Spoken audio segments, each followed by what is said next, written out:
जय हिंद दोस्तों, आप सभी का मेरे यूट्यूब चैनल आरएम एजुकेशन पर स्वागत है। आज हम पढ़ेंगे एनसीईआरटी क्लास 10वीं का अध्याय एक रासायनिक अभिक्रियाएं एवं समीकरण। तो चलिए आज का हमारा वीडियो स्टार्ट करते हैं। अगर यह वीडियो आपको पसंद आए तो वीडियो को लाइक करें और चैनल को सब्सक्राइब करें प्रतिदिन ऐसे ही सभी कक्षाओं की अध्याय टू अध्याय साइंस पढ़ने के लिए। और इससे पहले मैं यहाँ पर आपको जैसा कि मैंने यहाँ पर पढ़ाया है कि अध्याय एक रासायनिक अभिक्रियाएं एवं समीकरण। तो पहले हम इसका विस्तृत सिलेबस पढ़ेंगे, यानी कि इसके जो अध्याय है इसमें जो विस्तृत चीजें हैं पहले हम उनको पढ़ेंगे। इसके बाद में मैं आपको इसी यूट्यूब चैनल पर ये जो अध्याय एक है इसके जितने भी क्वेश्चन आंसर, जितने भी जैसे किसी भी साल में जो भी क्वेश्चन बने हुए हैं और जो आगे बार बार पूछे जाते हैं उन प्रश्न उत्तरों को भी मैं इसी यूट्यूब चैनल पर पढ़ाऊंगा। तो चलिए आज का हमारा वीडियो स्टार्ट करते हैं। तो सबसे पहले हम देखते हैं कि रासायनिक अभिक्रिया क्या होती है। तो जो रासायनिक अभिक्रिया है उसको हम समझते हैं। तो यहाँ पर सबसे पहले हम परिभाषा को समझते हैं। तो जब एक या अधिक यानी कि या तो एक पदार्थ हो या अधिक पदार्थ हो अभिकारक यानी कि रिएक्टेंट्स आपस में क्रिया करके, यानी कि जो पदार्थ क्रिया करते करते हैं उनको अभिकारक कहते हैं। तो या तो एक अभिकारक हो या अधिक अभिकारक हो, जब मिलकर आपस में क्रिया करके नए पदार्थ यानी कि उत्पाद, यानी जिसे इंग्लिश में कहें तो प्रोडक्ट बनाते हैं, तो उसे रासायनिक अभिक्रिया कहते हैं। अब हम समझते हैं कि रासायनिक अभिक्रियाओं की जो मुख्य विशेषताएं हैं वह क्या होती हैं, यानी कि हम कैसे पहचाने कि रासायनिक अभिक्रिया हुई है। तो सबसे पहले हम पहली मुख्य विशेषता के बारे में समझें तो परमाणुओं का पुनर्गठन, यानी कि जो पुराने परमाणु होते हैं उनसे टूटकर नए परमाणुओं का पुनर्गठन यानी कि फिर से गठन होता है। दूसरा हम देखें तो पुराने बंध टूटते हैं, यानी कि जो पहले पुराने बंध बने हुए थे वह टूटते हैं और नए बंध बनते हैं। अगर हम तीसरी विशेषता के बारे में देखें तो ऊर्जा का आदान प्रदान होता है, यानी कि ऊर्जा या तो आती है या ऊर्जा जाती है। यानी अगर हम ऊर्जा की बात करें तो ऊर्जा यहाँ पर क्या हो सकती है, हीट यानी कि ऊष्मा, लाइट यानी कि प्रकाश, इलेक्ट्रिसिटी यानी कि विद्युत। तो ऊर्जा का आदान प्रदान या तो हीट आ सकती है या जा सकती है, या प्रकाश आ सकता है या जा सकता है, या विद्युत आ सकती है या जा सकती है। तो हम इससे पता कर सकते हैं कि ये रासायनिक अभिक्रियाएं की विशेषताएं। अगर ये ऐसा कहीं कुछ होता है तो हम समझेंगे कि यहाँ पर रासायनिक अभिक्रिया हुई है। अब हम देखते हैं उदाहरण। अगर हम उदाहरण के तौर पर देखें तो मैग्नीशियम, जैसा कि यहाँ पर मैग्नीशियम है, तो मैग्नीशियम को जब हम ऑक्सीजन की उपस्थिति में जलाते हैं तो यहाँ पर एक नया उत्पाद बनता है, यानी कि मैग्नीशियम एक अभिकारक हुआ और एक अभिकारक हुआ हमारा ऑक्सीजन। जब हम इन दोनों को जलाते हैं, यानी कि ये दोनों तो हो गए हमारे अभिकारक, यानी कि मैग्नीशियम को जब हम ऑक्सीजन की उपस्थिति में जलाते हैं तो यहाँ पर बनता है मैग्नीशियम ऑक्साइड। तो यह एक रासायनिक अभिक्रिया का उदाहरण है। चलिए अब अगला पॉइंट हम देखते हैं कि रासायनिक अभिक्रियाओं के लक्षण, यानी कि जब रासायनिक अभिक्रिया होती है तो पहले तो हमने विशेषताएं देखी, लेकिन अब लक्षण देखते हैं कि हम कैसे समझें कि ये रासायनिक अभिक्रिया हुई है। तो अगर हम पहले लक्षण की बात करें तो यहाँ होगा गैस का निकलना, यानी कि जब रासायनिक अभिक्रिया होती है तो वहां पर गैस निकलती है। जैसा कि हम उदाहरण भी देखें तो Zn यानी कि जिंक, H2SO4 यानी कि सल्फ्यूरिक अम्ल, यानी कि जिंक जब सल्फ्यूरिक अम्ल के साथ अभिक्रिया करता है तो यहाँ पर बन जाता है जिंक सल्फेट। यानी कि जो जो सल्फेट था वह पहले हाइड्रोजन के साथ था, लेकिन जब रासायनिक अभिक्रिया की तो यहाँ पर बन गया जिंक सल्फेट और इसने हाइड्रोजन गैस को बाहर निकाल दिया। तो यहाँ पर हम देखें तो गैस का निकलना एक रासायनिक अभिक्रिया है, जैसा कि हमने उदाहरण से भी समझा। अगला पॉइंट देखें हम, यानी कि अगला लक्षण देखें तो रंग में परिवर्तन।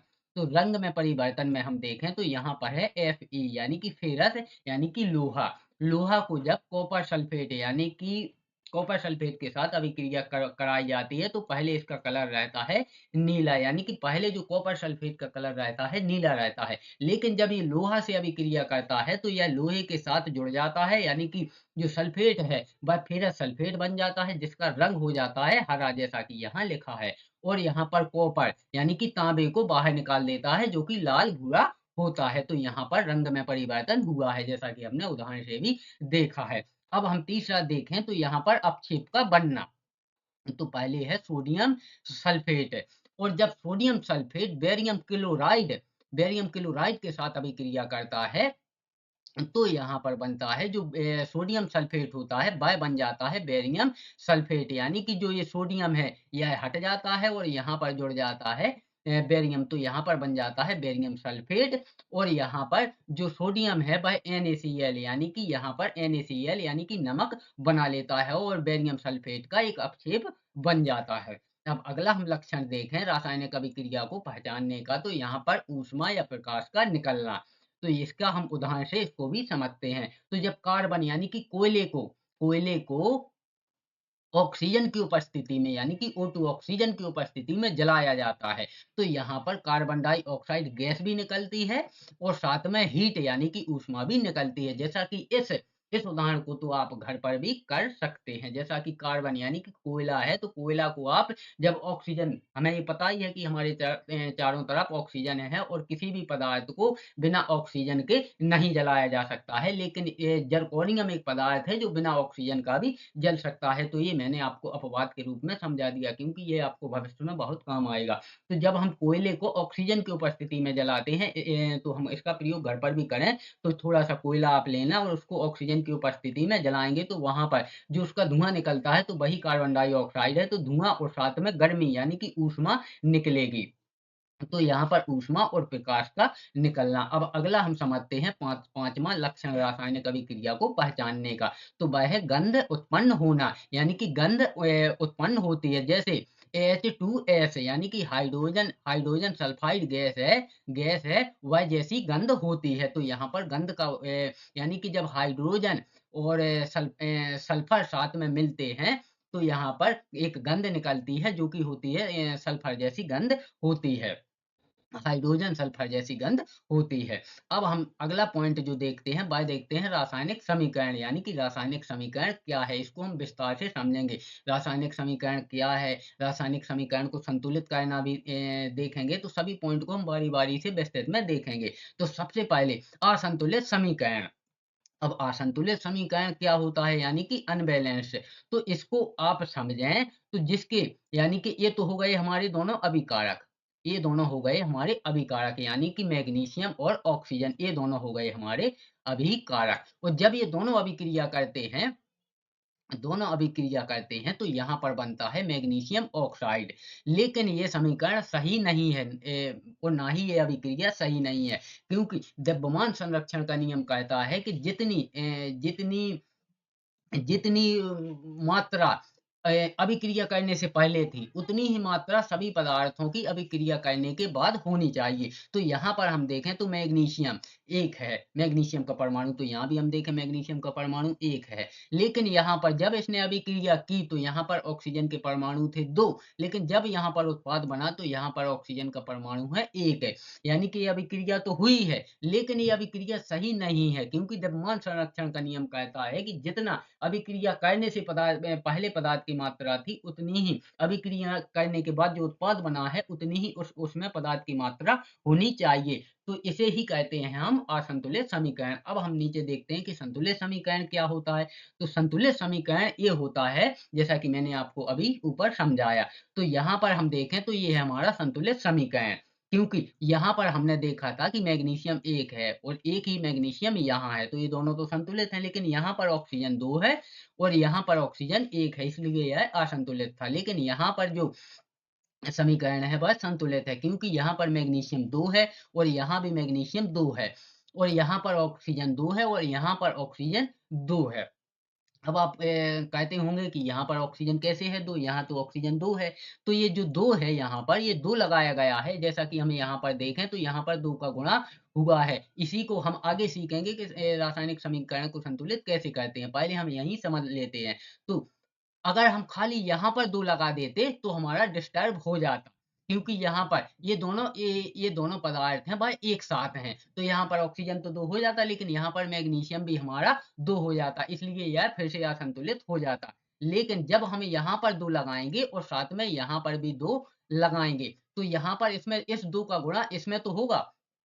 इस 2 का गुणा मैग्नीशियम में तो होगा, लेकिन जब ये प्लस है, तो यहाँ पर ये पदार्थ अलग माना जाता है, तो इसमें इस ऑक्सीजन में इसका गुणा नहीं होगा। लेकिन यहाँ पर हम देखें तो यहाँ पर दोनों Mg और O यानी कि मैग्नीशियम और ऑक्सीजन दोनों साथ में हैं, तो इस 2 का गुणा दोनों में होगा, तो यहाँ पर 2 मैग्नीशियम होगा और 2 ऑक्सीजन हो जाएगा। तो यहाँ भी 2, जैसा कि हम नीचे ये संतुलित देख भी सकते हैं कि हमने 2 का गुणा किया, तो अब हम देखें तो इस अभिकारक साइड भी 2 मैग्नीशियम है और उत्पाद साइड भी 2 मैग्नीशियम है और यहाँ पर अभिकारक साइड भी 2 ऑक्सीजन है और जो हमारा उत्पाद है उस साइड भी, अब यहाँ पर इस 2 का गुणा मैग्नीशियम में भी होगा, तो 2 गुणे ऑक्सीजन। तो यहाँ पर भी हमारा इस 2 का गुणा करके यहाँ पर भी 2 परमाणु ऑक्सीजन के हो गए। अब ये हमारा संतुलित समीकरण है। आगे हम इसको विस्तार से समझेंगे। अब द्रव्यमान संरक्षण का नियम, जैसा कि मैंने आपको ऊपर समझाया, किसी भी रासायनिक अभिक्रिया में पदार्थ नष्ट नहीं होता है और ना ही उत्पन्न होता है। जैसा कि मैंने आपको ऊपर समझाया था। समीकरण को संतुलित करने की विधि, तो पहले हम समीकरण को संतुलित करने की विधि समझते हैं कि किस प्रकार से हम समीकरण को संतुलित कर सकते हैं। तो सबसे पहले असंतुलित समीकरण लिखें, जैसा कि अभी ऊपर हमारा असंतुलित लिखा था। दोनों ओर परमाणु गिने, हम आगे इसको विस्तार से पढ़ेंगे। अब तीसरा है, सबसे पहले धातु को संतुलित करें, उसके बाद अधातु को संतुलित करें, उसके बाद हाइड्रोजन को संतुलित करें और उसके बाद ऑक्सीजन को संतुलित करें, यानी कि क्रम में संतुलित करें। अगला है, हम सिर्फ गुणांक बदलें, सूत्र नहीं। तो यहाँ पर गुणांक बदलें और सूत्र नहीं का मतलब है कि जैसे हम यहाँ पर चाहें, जैसे यहाँ लिखा था हमारा उदाहरण कि Mg ऑक्सीजन, तो यहाँ पर हम सोचते हैं कि यहाँ पर ऑक्सीजन की जगह हाइड्रोजन रख दें, तो हाइड्रोजन नहीं रख सकते हैं। हम यहाँ पर केवल गुणांक बदल सकते हैं, जैसा कि हमने यहाँ पर 2 का गुणा किया था, 2 का गुणा यहाँ भी किया था और 2 का गुणा यहाँ भी किया था, लेकिन हम सूत्र वही का वही रखेंगे। अगला है जाँच करें, उसके बाद जब संतुलित कर लेंगे तो हम जाँच करेंगे। तो जैसा कि हमारा यहाँ पर उदाहरण भी दिया गया है। जैसा कि यहाँ पर हम देखें तो ये दोनों हुए हमारे अभिकारक। तो C3H8, तो हम यहाँ पर देखें अभिकारक साइड, तो यहाँ पर कार्बन की संख्या है वह है 3 और हाइड्रोजन की संख्या है वह है 8 और ऑक्सीजन की जो संख्या है वह है 2। अब देखते हैं हम उत्पाद साइड, तो यहाँ पर कार्बन हो गया 1, ऑक्सीजन 2 इस साइड भी था, 2 इस साइड भी था, तो यहाँ 2 हो गई और 1 ऑक्सीजन यहाँ हो गई, तो इस साइड 3 ऑक्सीजन हो गई, तो यह अनबैलेंस हो गया। यहाँ पर हाइड्रोजन 8 थे, लेकिन यहाँ पर हाइड्रोजन 2 ही बचे हैं। तो अब हम इसे संतुलित करने के लिए, तो यहाँ पर सबसे पहले अभिकारक साइड, तो अभिकारक साइड है, यहाँ पर 3 कार्बन है, तो यहाँ पर भी 3 कार्बन है। यहाँ पर हाइड्रोजन 3 है, तो यहाँ पर भी हाइड्रोजन 8 है, तो यहाँ पर भी हाइड्रोजन 8 है, तो इसमें गुणा करने की कोई आवश्यकता नहीं है। अब यहाँ पर जब जब हमें यहाँ पर देखें तो हमने यहाँ पर 5 का गुणा किया ऑक्सीजन में कि यह संतुलित हो जाए, तो इस साइड 10 हो गई ऑक्सीजन। तो पहले पहले हम कार्बन को संतुलित करते हैं, नहीं सॉरी, पहले हम धातु को संतुलित करते हैं, तो यहाँ पर कोई भी धातु नहीं है, कोई भी सॉरी, हाइड्रोजन एक धातु है, तो पहले हम धातु को संतुलित करते हैं। तो सबसे पहले हम हाइड्रोजन इस तरफ है 8, तो इसमें हम जब 4 का गुणा कर लेंगे और 2 यहाँ पर परमाणु पहले से हैं हाइड्रोजन के, तो यहाँ पर जब हम 4 का गुणा करेंगे हाइड्रोजन में, तो 4 दूनी 8, यहाँ पर हम 4 का गुणा करके हाइड्रोजन में, तो हमारी यहाँ पर हाइड्रोजन संतुलित हो गई। जैसा कि हम यहाँ पर देखें तो 4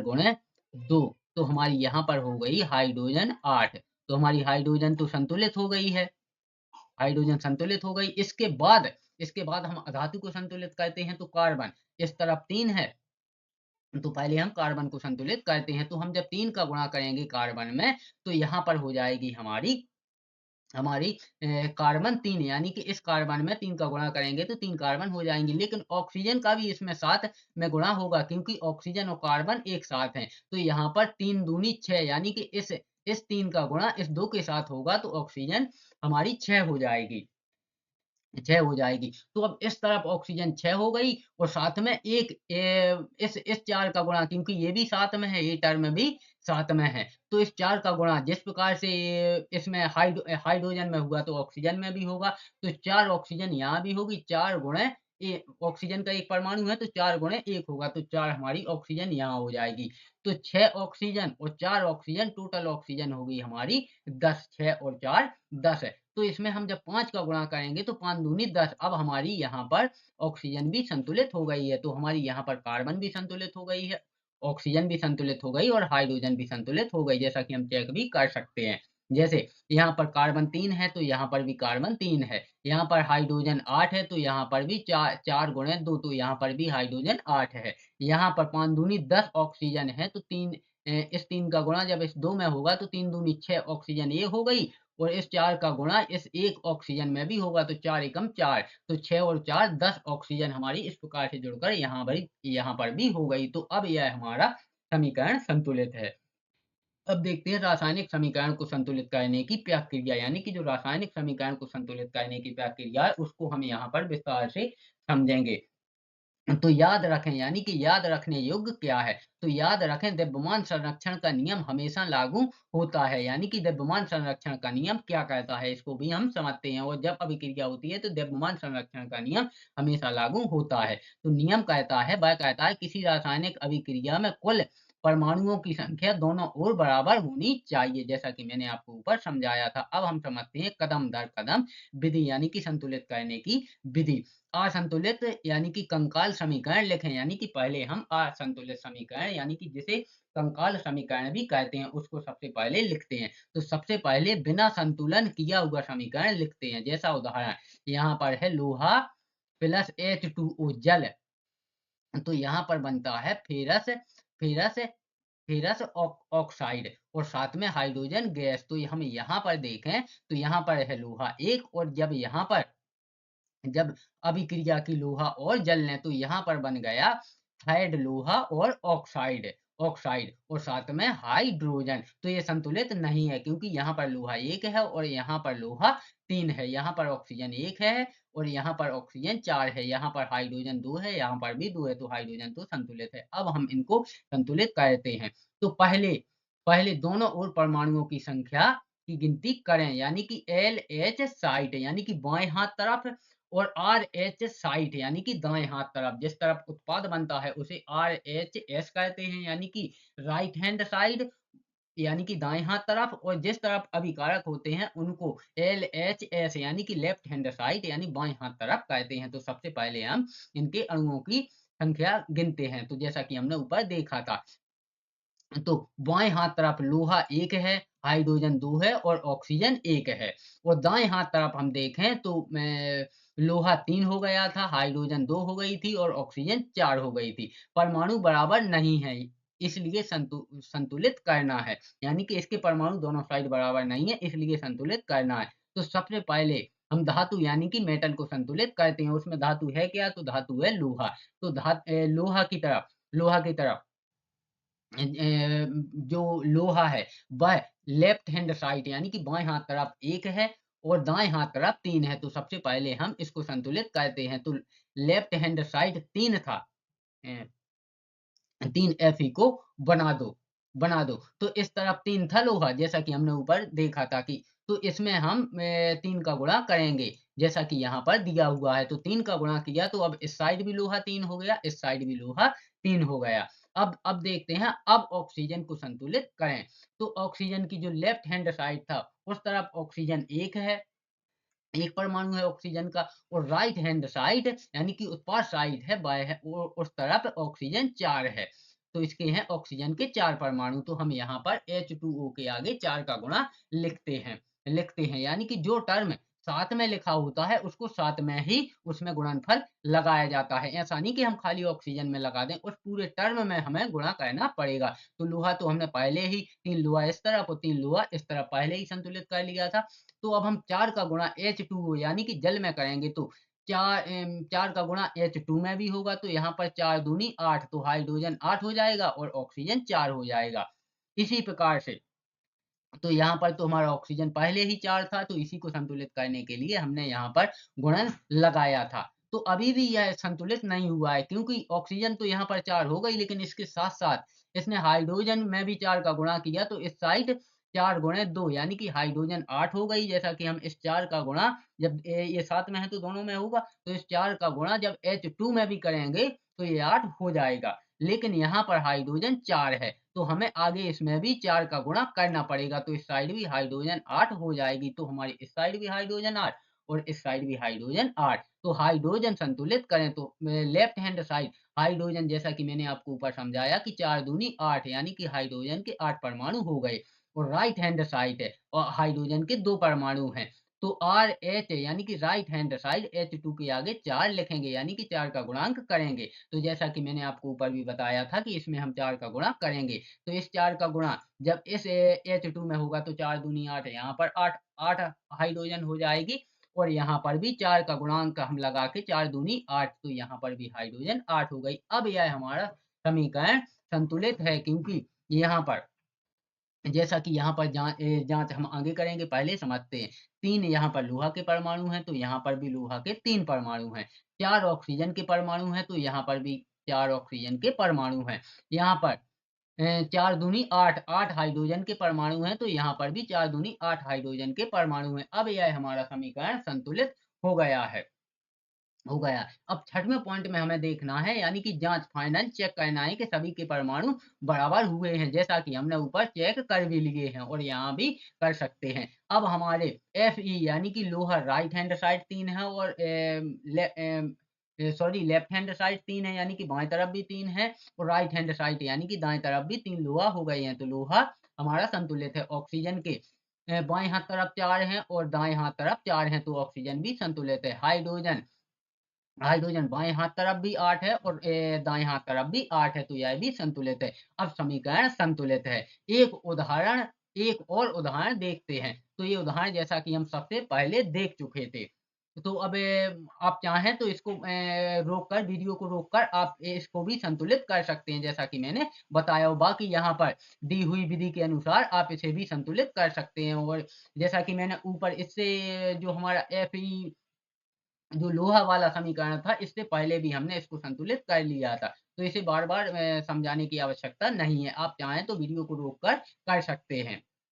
अब देखते हैं रासायनिक अभिक्रियाओं के प्रकार, यानी कि हमारी जो रासायनिक अभिक्रियाएँ होती हैं, वह कितने प्रकार की होती हैं। तो सबसे पहले होती है संयोजन अभिक्रिया। तो संयोजन अभिक्रिया की हम सबसे पहले परिभाषा देखते हैं। तो परिभाषा है जो संयोजन अभिक्रिया की, वह है जब 2 या अधिक पदार्थ आपस में मिलकर केवल एक नया पदार्थ बनाते हैं, तो इसे संयोजन अभिक्रिया कहते हैं। यानी कि जब 2 पदार्थ जुड़कर एक नया अकेला पदार्थ बनाते हैं, तो इसे संयोजन अभिक्रिया कहते हैं। जैसे कोई ए अभिकारक है और कोई बी अभिकारक है। जब ये मिलकर अभिक्रिया करके ए बी यानी कि एक उत्पाद बनाते हैं, तो यह संयोजन अभिक्रिया कहते हैं। जैसा हम उदाहरण से भी समझते हैं।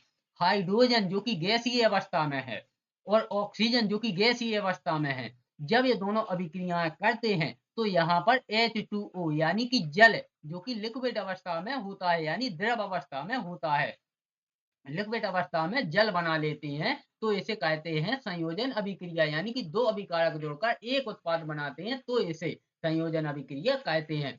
अगर हम अगला उदाहरण देखें तो कैल्शियम ऑक्साइड जो कि सॉलिड अवस्था में है, यानी कि ठोस अवस्था में है, और H2O यानी कि जल जो कि है लिक्विड अवस्था में, जब ये दोनों को मिलाया जाता है यानी कि अभिक्रिया कराई जाती है, तो यहाँ पर बनता है कैल्शियम हाइड्रोक्साइड का वोल्टॉइज, जो कि होता है एक्वेरियम यानी कि जलीय अवस्था में, और इसी को हम कहते हैं कलई। यानी कि जो हम अपने घरों में पोतते हैं, वह पहले कैल्शियम ऑक्साइड होता है और जब हम उसमें पानी मिला देते हैं, तो वह बन जाता है कैल्शियम हाइड्रो ऑक्साइड, जो कि होता है जलीय अवस्था में। अगली अभिक्रिया हम देखें तो वह होती है अपघटन अभिक्रिया। तो पहले हम इसकी परिभाषा देखते हैं। परिभाषा: जब एक यौगिक टूटकर 2 या अधिक सरल पदार्थ बनाता है, तो उसे अपघटन अभिक्रिया कहते हैं। तो जैसा कि यहाँ पर सूत्र भी दिया गया है कि ए बी एक यौगिक है, तो जब यह अभिक्रिया करता है तो यह 2 में टूट जाता है, यानी कि 2 उत्पाद बना लेता है, एक ए और एक बी, जैसा कि हम उदाहरण भी समझते हैं। तो यह जो अपघटन अभिक्रिया होती हैं, यह भी 2 प्रकार की होती हैं। जो कि पहला प्रकार है इसका, वह है ऊष्मीय अभिक्रिया, यानी कि जिसमें ऊष्मा निकलती है। निकलती है वह होती है ऊष्मीय अभिक्रिया। जैसा कि कैल्शियम कार्बोनेट जो कि है सॉलिड अवस्था में, सॉलिड अवस्था में जब इसे ऊष्मा दी जाती है तो यह कैल्शियम ऑक्साइड जो कि सॉलिड अवस्था में बनता है और साथ में इसमें कार्बन डाइऑक्साइड गैस निकल जाती है, निकलती है। तो यह एक उत्पाद एक अभिकारक टूटकर दो उत्पाद बनाता है, तो यह होती है ऊष्मीय अपघटन अभिक्रिया। अगला हम इसका उदाहरण देखें तो अगला उदाहरण है H2O यानी कि जल में जब इलेक्ट्रिसिटी यानी कि लाइट को डाला जाता है तो यहाँ पर यह हाइड्रोजन गैस को अलग कर देता है और ऑक्सीजन गैस को अलग कर देता है। अगला है प्रकाश अपघटन यानी कि सूर्य के प्रकाश द्वारा अपघटन। तो उदाहरण हम देखें तो AgCl यानी कि सिल्वर क्लोराइड को जो कि है सॉलिड अवस्था में जब सनलाइट यानी कि सूर्य की रोशनी दी जाती है तो यह सिल्वर Ag यानी कि सिल्वर जो कि है सॉलिड अवस्था में उसको अलग कर देता है और क्लोरीन है जो गैसीय अवस्था में है क्लोरीन गैस निकल जाती है, तो यहाँ पर खाली चांदी बच जाती है। तो यह प्रकाश अपघटन है। तो हमने अपघटन अभिक्रिया के क्रिया के अंतर्गत जो ऊष्मीय अभिक्रिया थी उसे हमने तीन उदाहरणों के द्वारा समझा, यानी कि ऊष्मा के द्वारा जो अपघटन होता है, विद्युत के द्वारा जो अपघटन होता है और प्रकाश सूर्य के प्रकाश द्वारा जो अपघटन होता है, उन तीनों को हमने समझा। अब हम समझते हैं अगली रासायनिक अभिक्रिया है वह है विस्थापन अभिक्रिया। विस्थापन अगली विस्थापन अभिक्रिया। तो सबसे पहले हम इसकी परिभाषा देखते हैं। तो जो परिभाषा है, जब कोई अधिक क्रियाशील तत्व किसी यौगिक से कम क्रियाशील तत्व को विस्थापित कर देता है तो इसे ही विस्थापन अभिक्रिया कहते हैं। तो चलिए हम इसे उदाहरण के रूप में समझते हैं और सामान्य रूप में हम देखें तो ए एक अभिकारक है और बी और सी एक ही यौगिक है। जब इन दोनों की अभिक्रिया कराई जाती है तो यहाँ पर ए सी के साथ जुड़कर एक नया उत्पाद बना देता है और ये है कम क्रियाशील तत्व है बी, उसको सी के साथ से विस्थापित कर देता है। जैसे उदाहरण के रूप में हम समझें तो जिंक Zn यानी कि जिंक जो कि है सॉलिड अवस्था में और कॉपर सल्फेट जो कि है एक्वेरियम यानी कि जलीय अवस्था में, जब इन दोनों की अभिक्रिया कराई जाती है तो हमारा जो जिंक है वह अधिक क्रियाशील तत्व है और कॉपर है वह कम क्रियाशील तत्व है। तो जो जिंक है वह सल्फेट के साथ से कॉपर को हटाकर खुद सल्फेट के साथ जुड़ जाता है, तो यहाँ पर बना लेता है जिंक सल्फेट जो कि है जलीय अवस्था एक्वेरियम में, और कॉपर यानी कि जो कम क्रियाशील तत्व है उसको सल्फेट के साथ से हटा देता है जो कि है सॉलिड अवस्था में। तो यह है विस्थापन अभिक्रिया, जैसा कि हम यहाँ पर भी देख सकते हैं। अगला उदाहरण क्लोरीन है जो कि गैसीय अवस्था में है और पोटेशियम ब्रोमाइड है जो कि है एक्वेरियम यानी कि जलीय अवस्था में। जब इन दोनों की अभिक्रिया कराई जाती है तो यहाँ पर पोटेशियम क्लोराइड बनता है जो कि ये जलीय अवस्था में, और ब्रोमाइड है जो कि है लिक्विड अवस्था में, उसको विस्थापित क्लोराइड यानी कि ब्रोमीन को विस्थापित कर देता है। अगली हम देखते हैं द्विविस्थापन अभिक्रिया। तो विस्थापन अभिक्रिया और द्विविस्थापन अभिक्रिया में ज्यादा अंतर नहीं है। विस्थापन अभिक्रिया में एक तत्व विस्थापित होता है और द्विविस्थापन अभिक्रिया में दो तत्वों का विस्थापन होता है। तो सबसे पहले हम इसकी परिभाषा देखते हैं। तो परिभाषा है जब दो यौगिकों के आयन आपस में अदला बदली करते हैं और एक नए यौगिक बनते हैं, यानी कि वहां पर जो अधिक क्रियाशील तत्व था वह कम क्रियाशील तत्व को जो पहले यौगिक बनाया था उससे विस्थापित कर देता था। लेकिन यहाँ पर द्विविस्थापन अभिक्रिया में जब दो यौगिक आपस में अभिक्रिया करते हैं तो एक दूसरे के में आयनों की अदला बदली करके नए यौगिक बनाते हैं, तो इसे द्विविस्थापन अभिक्रिया कहते हैं। जैसे यहाँ पर ए और बी ये के यौगिक है और सी और डी ये के यौगिक है। जब इन दोनों की अभिक्रिया कराई जाती है तो ये ए है वह डी के साथ जुड़ जाता है और जो सी है वह एक बी के साथ जुड़ जाता है। तो यहाँ पर ए और डी एक अलग यौगिक बन जाता है और सी और बी एक अलग यौगिक बन जाता है। उदाहरण अपक्षेप अभिक्रिया, जैसे यहाँ पर है AgNO3 यानी सिल्वर नाइट्रेट जो कि है एक्वेरियम यानी कि जलीय अवस्था में, और यहाँ पर है जो NaCl यानी कि सोडियम क्लोराइड, यह भी जलीय अवस्था में है। जब इन दोनों की अभिक्रिया कराई जाती है तो यहाँ पर जो Ag है यानी कि सिल्वर है वह वह क्लोराइड के आयनों को जोड़ लेता है और जो सोडियम है वह नाइट्रोजन के आयनों को जोड़ लेता है, यानी कि आयनों की अदला बदली हो जाती है। तो यहाँ पर जो बन जाता है वह बन जाता है AgCl, यानी कि सिल्वर क्लोराइड। और यहाँ पर बन जाता है सोडियम नाइट्रेट। तो यह है द्विविस्थापन अभिक्रिया में भी अपक्षेप अपक्षेप अभिक्रिया, यानी कि जो जलीय विलयन होता है उसे हम अपक्षेप भी बोल सकते हैं। तो यह अपक्षेप अभिक्रिया है। अब दूसरा है जो उदाहरण, वह है गैस निर्गमन अभिक्रिया, यानी कि इसमें गैसों का निर्गमन होता है। जैसे यहाँ पर है सोडियम कार्बोनेट, यानी कि Na2CO3, सोडियम कार्बोनेट, जो कि है एक्वेरियम अवस्था में, यानी कि जलीय अवस्था कहें या अपक्षेप अवस्था में कहें। और दूसरा है हमारा HCl, यानी कि हाइड्रोजन क्लोराइड। यह भी जलीय अवस्था में है। जब इन दोनों की अभिक्रिया कराई जाती है तो यहाँ पर जो सोडियम है वह क्लोरीन को अपने साथ ले लेता है, और जो हाइड्रोजन है वह ऑक्सीजन को अपने साथ ले लेता है। तो इन इन दोनों के आयनों की अदला बदली हो जाती है। तो यहाँ पर जो बनता है वह बनता है सोडियम क्लोराइड, यानी कि सोडियम ने क्लोरीन के आयन ले लिए, और हाइड्रोजन ने ऑक्सीजन, यानी कि यहाँ पर जो हाइड्रोजन है इसने ऑक्सीजन के आयन ले लिए। और साथ में यहाँ पर CO2, जो कि गैसीय अवस्था में है, CO2 गैस बाहर निकल जाती है। यानी कि जब Na2CO3, यानी कि सोडियम कार्बोनेट, और प्लस HCl, यानी कि हाइड्रोक्लोरिक अम्ल की जब अभिक्रिया होती है तो यहाँ पर तीन उत्पाद बनते हैं। एक बनता है सोडियम क्लोराइड, और एक बनता है H2O जल, और साथ में कार्बन डाइऑक्साइड गैस बाहर निकल जाती है। अगला हम देखते हैं पांचवा, ऊष्माक्षेपी अभिक्रिया। तो सबसे पहले हम यहाँ पर देखें ऊष्माक्षेपी अभिक्रिया की परिभाषा। जब अभिक्रिया में ऊष्मा, यानी कि हीट निकलती है तो उसे हम ऊष्माक्षेपी अभिक्रिया कहते हैं। यानी कि जब अभिक्रिया हो और उसमें हीट, यानी कि ऊष्मा निकले, तो उसे हम ऊष्माक्षेपी अभिक्रिया कहते हैं। उदाहरण, जैसे जब CH4, यानी कि मीथेन गैस को ऑक्सीजन की उपस्थिति में जलाया जाता है तो कार्बन डाइऑक्साइड गैस भी निकलती है, और साथ में जल, जो कि लिक्विड अवस्था में है, वह भी बनता है, और साथ में हीट, यानी कि ऊष्मा भी निकलती है। अब दहन अभिक्रिया कंबशन हमेशा ऊष्माक्षेपी होता है, यानी कि जो दहन अभिक्रियाएं होती हैं वह हमेशा ऊष्माक्षेपी होती हैं, यानी कि उनमें हमेशा ऊष्मा निकलती है।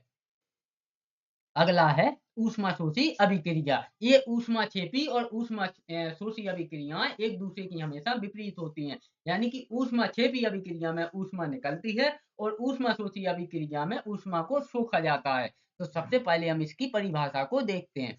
परिभाषा, जब अभिक्रिया में ऊष्मा अवशोषित होती है तो उसे हम ऊष्मा शोषी अभिक्रिया कहते हैं। उदाहरण उदाहरण कैल्शियम कार्बोनेट, यानी कि CaCO3, जो कि है सॉलिड अवस्था में, यानी कि ठोस अवस्था में। जब इसे ऊष्मा दी जाती है, ये त्रिभुज का, ये डेल्टा का मतलब होता है कि यहाँ पर ऊष्मा दी जाती है। तो जब इसे ऊष्मा दी जाती है तो यहाँ पर बनता है कैल्शियम ऑक्साइड, और साथ में कार्बन डाइऑक्साइड, जो कि है गैसीय अवस्था में, गैस बाहर निकल जाती है। यानी कि यहाँ पर जो ऊष्मा दी गई थी वह सोख ली गई है। तो यह ऊष्मा शोषी अभिक्रिया है। और साथ में हमने ऊपर अभी देखा था कि जब रासायनिक अभिक्रिया में समीकरण को संतुलित किया जाता है तो साथ में पहले रासायनिक समीकरणों को संतुलित करने के बाद इस प्रकार से उनकी अवस्थाएं भी लिखनी होती हैं कि वह जो पदार्थ बना है वह सॉलिड है, या फिर गैस अवस्था में है, या फिर लिक्विड अवस्था में है। और साथ में जो उनके बीच में तीर का निशान लगा होता है, वहां पर हमें, अगर हम ऊष्मा देते हैं तो उसको लिखना पड़ता है, ऊष्मा सोख ली जाती है तो लिखना पड़ता है, या कुछ भी उस अभिक्रिया में देते हैं, यानी कि ऊष्मा दें या प्रकाश, सूर्य की रोशनी दें या विद्युत दें, तो उसको इस तीर के ऊपर या नीचे लिखा जाता है। तब ये हमारा रासायनिक समीकरण सही से संतुलित माना जाता है। तो इन पॉइंटों को भी आप जरूर याद रखें। मैंने वहां पर जो संतुलित करने का नोट्स बनाया था उसमें ये पॉइंट थोड़ा सा रह गया था, तो मैंने उसको आपको यहाँ पर समझा दिया, तो आप इसको समझ लें। जैसा कि मैंने वहां पर संतुलित करना तो आपको विस्तार से समझाया ही था, लेकिन इसमें जैसे कोई पदार्थ बना है तो वह सॉलिड अवस्था में है, चाहे वह अभिकारक हो या फिर उत्पाद हो। जैसा कि यहाँ पर ये अभिकारक है, एक अभिकारक टूटकर दो बना, तो ये उत्पाद हैं। तो यहाँ पर जैसा कि लिखा है कैल्शियम कार्बोनेट सॉलिड यानी कि एस, सॉलिड यानी कि एस इंग्लिश में कहें तो सॉलिड, और जिसे हिंदी में कहते हैं ठोस, तो इसके इंग्लिश के एस को लिया जाता है, यानी कि इससे समझ में आ जाता है कि यह अभिकारक है वह ठोस अवस्था में। इसी प्रकार से इनकी भी लिखी हुई है। अगर उसमें कुछ बाहर से देते हैं उत्प्रेरक के रूप में तो हम उनको यहाँ पर लिखते हैं तीर के ऊपर या नीचे। चलिए अब वापस अपने ऊष्माशोषी अभिक्रिया के चैप्टर पर आते हैं। तो इसमें बाहर से ऊष्मा देनी पड़ती है, यानी कि ऊष्माक्षेपी अभिक्रिया क्रिया में ऊष्मा बाहर निकलती है, और जो ऊष्माशोषी अभिक्रिया होती है इसमें बाहर से ऊष्मा देनी पड़ती है। अब हम 7वीं देखें तो 7वीं है वह है ऑक्सीकरण अभिक्रिया। तो सबसे पहले हम इसकी परिभाषा को समझते हैं। तो इसकी जो परिभाषा है वह है जब किसी पदार्थ में ऑक्सीजन जुड़ती है या हाइड्रोजन हटती है तो यह ऑक्सीकरण अभिक्रिया यानी कि ऑक्सीडेशन रिएक्शन कहलाता है। जैसा कि यहाँ पर Mg जो कि है सॉलिड अवस्था में, S लिखा हुआ है तो यह सॉलिड अवस्था यानी कि मैग्नीशियम जो कि है सॉलिड अवस्था में, O2 यानी कि जो है गैसीय अवस्था में, तो गैस के लिए G लिखा जाता है। तो O2 है गैसीय अवस्था में, तो जब ये अभिक्रियाएं करते हैं तो यहाँ पर बनाता है मैग्नीशियम ऑक्साइड जो कि है सॉलिड अवस्था में यानी कि यहाँ पर ऑक्सीजन जुड़ी है यानी कि यहाँ पर पहले तो यहाँ पर मैग्नीशियम के साथ ऑक्सीजन नहीं थी, लेकिन जब अभिक्रिया की तो यहाँ पर ऑक्सीजन मैग्नीशियम के साथ जुड़ गई और मैग्नीशियम ऑक्साइड बना लिया, जैसा कि परिभाषा में भी लिखा हुआ है। तो यह है ऑक्सीकरण अभिक्रिया यानी कि ऑक्सीडेशन रिएक्शन। अब देखते हैं हम अपचयन अभिक्रिया। तो परिभाषा, जब किसी पदार्थ में ऑक्सीजन हटती है या हाइड्रोजन जुड़ती है, यानी कि जब किसी पदार्थ में ऑक्सीजन हट जाती है और हाइड्रोजन जुड़ जाती है तो उसे अपचयन यानी कि रिडक्शन रिएक्शन कहते हैं। अपचयन अभिक्रिया कहते हैं। और इनके बहुत बहुत सारे नाम हैं, जैसे इसे ऑक्सीकरण अभिक्रिया भी कहते हैं, ऑक्सीडेशन अभिक्रिया भी कहते हैं, या इसी को उपचयन अभिक्रिया कहते हैं, और इसे अपचयन अभिक्रिया भी कहते हैं, अपकरण अभिक्रिया भी कहते हैं, और रिडक्शन अभिक्रिया भी कहते हैं। तो इन नामों को भी आप याद रखें। तो जैसा कि हम उदाहरण के रूप में समझें तो यहाँ पर है कॉपर ऑक्साइड, तो जो कि है सॉलिड यानी कि ठोस अवस्था में, जब यह हाइड्रोजन गैस के साथ अभिक्रिया करता है तो यहाँ पर जो कि कॉपर यानी कि तांबा है वह ठोस अवस्था में वह अलग हो जाता है, और यहाँ पर जो ऑक्सीजन है वह हाइड्रोजन के साथ जुड़ती है, यानी कि यहाँ पर हाइड्रोजन जुड़ी है और यहाँ पर कॉपर के साथ से हाइड्रोजन हटी है। जैसा कि हमने यहाँ पर परिभाषा में भी पढ़ा था कि ऑक्सीजन हटती है और हाइड्रोजन जुड़ती है, तो यहाँ पर दोनों काम हुए हैं, यानी कि कॉपर के साथ से ऑक्सीजन हटी है, और हाइड्रोजन यहाँ पर ऑक्सीजन के साथ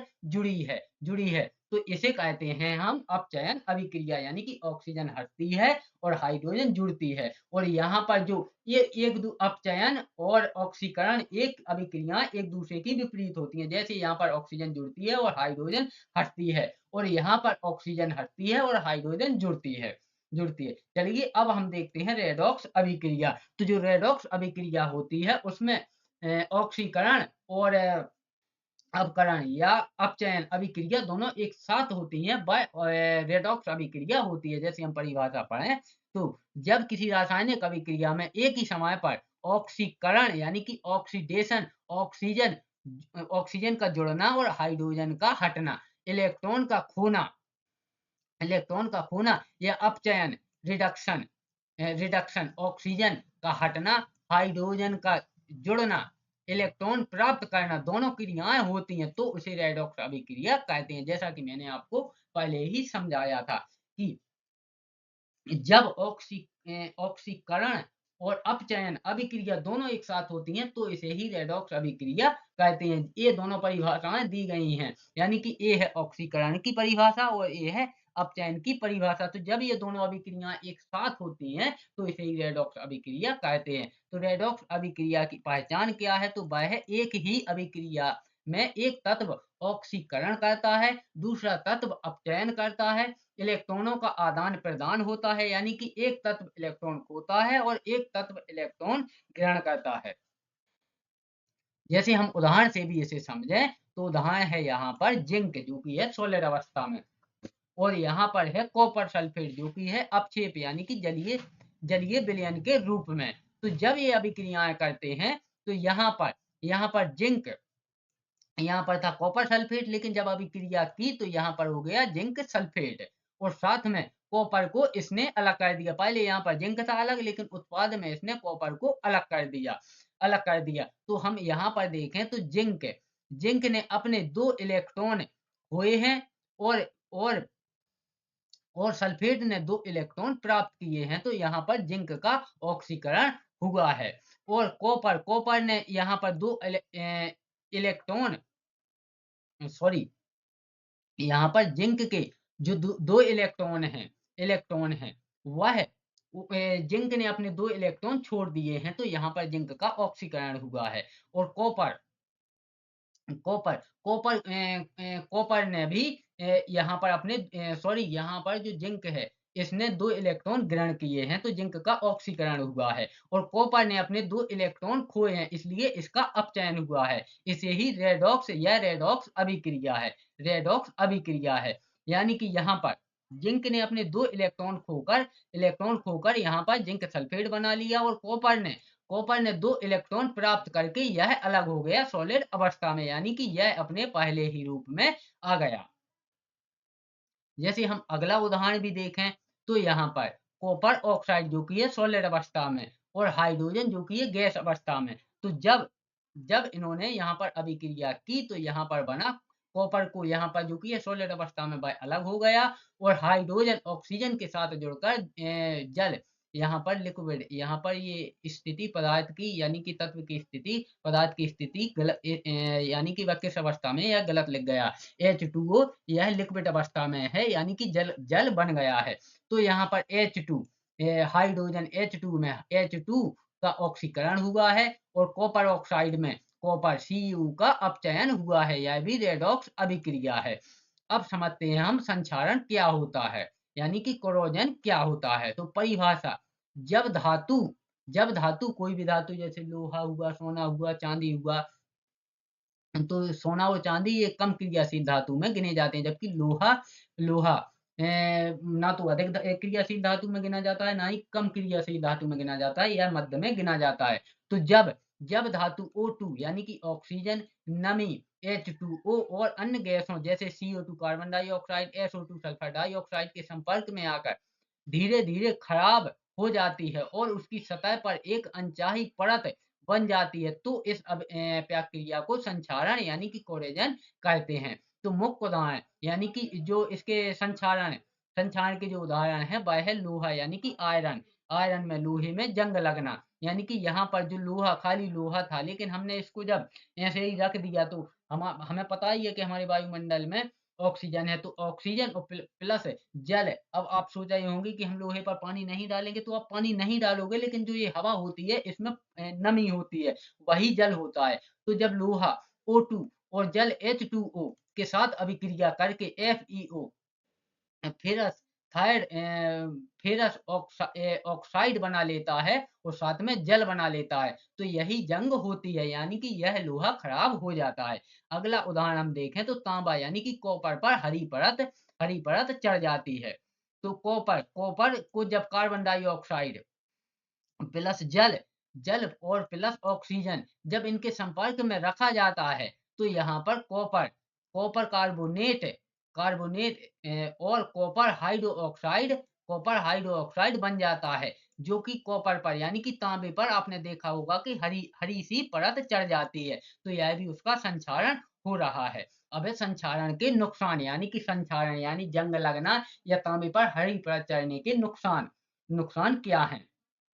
तो पुल, लोहे की रेलिंग, गाड़ियां धीरे धीरे खराब हो जाती हैं, ये सभी हैं इसके संक्षारण के नुकसान। आर्थिक हानि, बार बार मरम्मत बदलाव करना पड़ता है। मजबूती कम, यानी कि जैसे लोहे पर जंग लग जाए तो उसकी मजबूती कम हो जाती है, यानी दुर्घटना का खतरा। अब हम इसे रोक कैसे सकते हैं, तो रोकथाम के जो उपाय हैं वह है पेंटिंग या ग्रीसिंग या ऑयलिंग कर देंगे, यानी लोहे पर हम या पेंट कर देंगे या ग्रीस लगा देंगे ऊपर से, या उसके ऊपर ऑयल पोत देंगे, तो वह उसमें जंग नहीं लगेगी और हम उसे संक्षारण से रोक सकते हैं। अब है गैल्वेनाइजेशन, यानी कि लोहे पर जिंक की परत चढ़ाना, यह गैल्वेनाइजेशन कहलाता है, तब भी लोहे का संक्षारण नहीं होगा। अगला अगला रोकथाम का जो उपाय है वह है क्रोम प्लेटिंग, यानी कि लोहे पर क्रोम की प्लेट यानी कि धातु क्रोमिंग की प्लेट चढ़ा देंगे तो तब भी उस पर जंग नहीं लगेगी और उसका संक्षारण नहीं होगा। मिश्र धातु बनाना, यानी कि लोहे को अगर हम मिला के कोई दूसरी धातु यानी मिश्र धातु बना देंगे, जैसे स्टेनलेस स्टील स्टील जो स्टील है जिसमें हम खाना खाते हैं वह भी लोहे का बना होता है, लेकिन उसमें कार्बन मिला दी जाती है और लोहे की एक नई धातु बना ली जाती है, मिश्र धातु, जिसे हम स्टेनलेस स्टील कहते हैं, तो उस पर भी जंग नहीं लगती है। अगला है कैथोडिक प्रोटेक्शन, यानी कि धातु को बलिदानी एनोड से जोड़ना, तो इससे भी धातु का संक्षारण नहीं होगा। अब अगला हम देखते हैं इस अध्याय का अंतिम अंतिम जो पॉइंट है वह है विकृत गंधिता, यानी कि रेंसिडिटी। परिभाषा: जब तेल और वसा ऑयल्स एंड फैट्स वायु में ऑक्सीजन के संपर्क में आकर खराब हो जाते हैं और उनमें से दुर्गंध और खराब स्वाद आने लगता है, तो इस प्रक्रिया को विकृत गंधिता यानी कि रेंसिडिटी कहते हैं। यह क्यों होती है? तो तेल और वसा में असंतृप्त फैटी एसिड होते हैं, तो ये कारण हो गया कि तेल और वसा में असंतृप्त फैटी एसिड होते हैं, और असंतृप्त तत्व वह होते हैं जो किसी से भी बहुत जल्दी अभिक्रिया कर लेते हैं, तो इसी से तेल और वसा में असंतृप्त फैटी एसिड होने की वजह से यह खराब हो जाते हैं। दूसरा है O2 यानी कि ऑक्सीजन के साथ मिलकर ऑक्सीडेशन करते हैं। इससे एल्डिहाइड, कीटोन, एसिड जैसे यौगिक बनते हैं जो दुर्गंध व स्वाद बदलता है। मुख्य उदाहरण: घी तेल लंबे समय तक खुला रखने पर बासी हो जाना यह विकृत गंधिता है। पैकेट बंद चिप्स अगर हवा में लंबे समय तक रहें तो बदबू आना। अब इसके नुकसान क्या होते हैं? तो इसका जो नुकसान होता है वह भोजन खाने योग्य नहीं रहता, यानी कि जिसकी विकृत गंधिता हो जाती है तो वह भोजन खाने योग्य नहीं होता है। अगला है स्वास्थ्य को हानि यानी कि खराब तेल से बीमारियां होती हैं। तीसरा है आर्थिक हानि, यानी कि खाद्य पदार्थ का बर्बाद होना। अब हम इसे रोक कैसे सकते हैं? तो इसमें हम इसमें एंटीऑक्सीडेंट डालना, जैसे BHA, BHT, ये सभी होते हैं एंटीऑक्सीडेंट का मिलाना, तो इससे भी हम विकृत गंधिता को रोक सकते हैं। ठंडे स्थान यानी कि फ्रिज में रखना, तो इससे भी विकृत गंधिता को रोक सकते हैं। और वैक्यूम पैकिंग करना, तो इससे भी विकृत गंधिता को रोक सकते हैं। और अगला पॉइंट है कि पैकेटों में नाइट्रोजन गैस को भर के रखना, यानी कि कोई खाना है या पैकेट है, अगर हम उसमें नाइट्रोजन गैस को भर दें और उसके बाद खाना रखें तब भी वह खाना खराब नहीं होगा। जैसे हम इसका उदाहरण देखें तो जो हमारा चिप्स आता है तो उसको देखेंगे आप तो वह फूला रहता है, क्योंकि उसमें नाइट्रोजन गैस भरी जाती है ताकि यह बहुत अधिक दिनों तक खराब ना हो। तो नाइट्रोजन गैस भरकर भी हम विकृत गंधिता को रोक सकते हैं। तो चलिए, आज हमारा एनसीईआरटी क्लास 10वीं का अध्याय फर्स्ट रासायनिक अभिक्रियाएं एवं समीकरणों को हमने विस्तार से पूरे चैप्टर को एक वीडियो में कंप्लीट किया। अब हम अगले वीडियो में इसके जितने भी प्रश्न उत्तर हैं 15 साल से लगातार जितने भी प्रश्न उत्तर आए हैं उन सभी को मैं इसी YouTube चैनल पर पार्ट बाय पार्ट पढ़ाऊंगा, क्योंकि इतने 15 वर्ष के क्वेश्चनों को हम एक या दो वीडियो में कंप्लीट नहीं कर सकते हैं, तो इनको मैं पार्ट बाय पार्ट लगभग 3 चैप्टर में कंप्लीट करवा दूंगा। तो अध्याय 1 से अभी तक 15 वर्ष में जितने भी क्वेश्चन पूछे गए और जिस वर्ष भी पूछे गए हैं उन सभी को मैं अपने इसी YouTube चैनल पर कंप्लीट करवाऊंगा और सभी अध्याय के पहले विस्तृत सिलेबस पढ़ाऊंगा, उसके बाद उनसे बनने वाले अध्यायों से बनने वाले जितने भी क्वेश्चन हैं 15 वर्ष के उन सभी को मैं अपने इस YouTube चैनल पर पढ़ाऊंगा। तो चलिए, अगर आपको आज का यह वीडियो पसंद आया हो तो वीडियो को लाइक करें और चैनल को सब्सक्राइब करें। प्रतिदिन ऐसे ही सभी कक्षाओं की साइंस को अध्याय टू अध्याय पढ़ने के लिए और साथ में उनके परीक्षा अनुसार उनके जितने भी क्वेश्चन पूछे गए हैं उनको सभी क्वेश्चनों को पढ़ने के लिए। तो वीडियो में अंत तक बने रहने के लिए धन्यवाद।